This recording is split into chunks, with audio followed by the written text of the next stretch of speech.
અદ્યતન સુવિધાઓથી સજ્જ રંગૂન જનરલ હોસ્પિટલ, ઉપરોક્ત હોસ્પિટલમાં ઉપલબ્ધ સુવિધાઓ.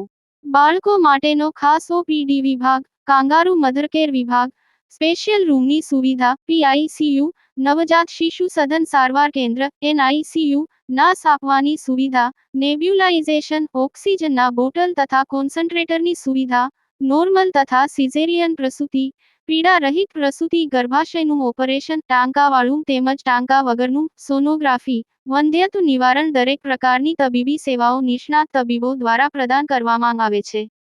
સરનામું: રહાડપોર ગામ પાસે, તાલુકો, જિલ્લો ભરૂચ. આમોદ શહેરમાં આમ આદમી પાર્ટી દ્વારા ગુજરાત જોડો જનસભાનો કાર્યક્રમ યોજાયો.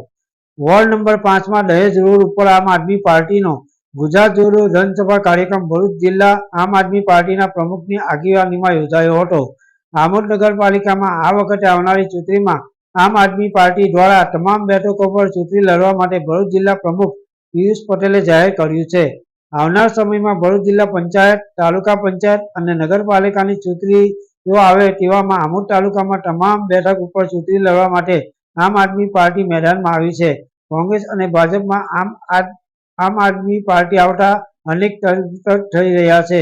યાકુબ પટેલ, ભરૂચ. સમગ્ર ગુજરાતમાં આમ આદમી પાર્ટીની સદસ્યતા અભિયાન જે અત્યારે ચાલી રહ્યું છે, ત્યારે આજ રોજ આગામી દિવસોને જે ઇલેક્શનોને ધ્યાનમાં રાખી આમોદ નગરપાલિકા વિસ્તારની અંદર વોર્ડ નંબર 5માં જ્યારે આ ગુજરાત જોડો જે સભાનું આયોજન જે કરવામાં આવ્યું, એમાં ખૂબ મોટી સંખ્યામાં શહેરના આગેવાનો, વડીલો અને યુવાનો અહીંયા હાજર રહ્યા.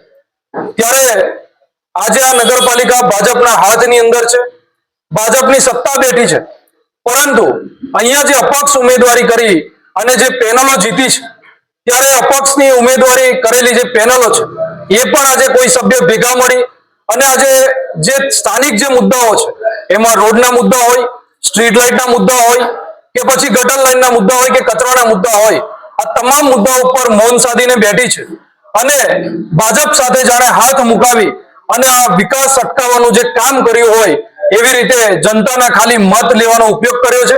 ત્યારે આજે અહીંયા મોટી સંખ્યામાં જે યુવાનો જે અહીંયા હાજર છે, ત્યારે આમ આદમી પાર્ટીની અંદર આ તમામ લોકો એક સંકલ્પ લીધો છે કે આ વખતે એક પરિવર્તનની લહેર આ જે નગરપાલિકા વિસ્તાર છે, નગરપાલિકાની અંદર પણ આપણે ચલાવવી છે.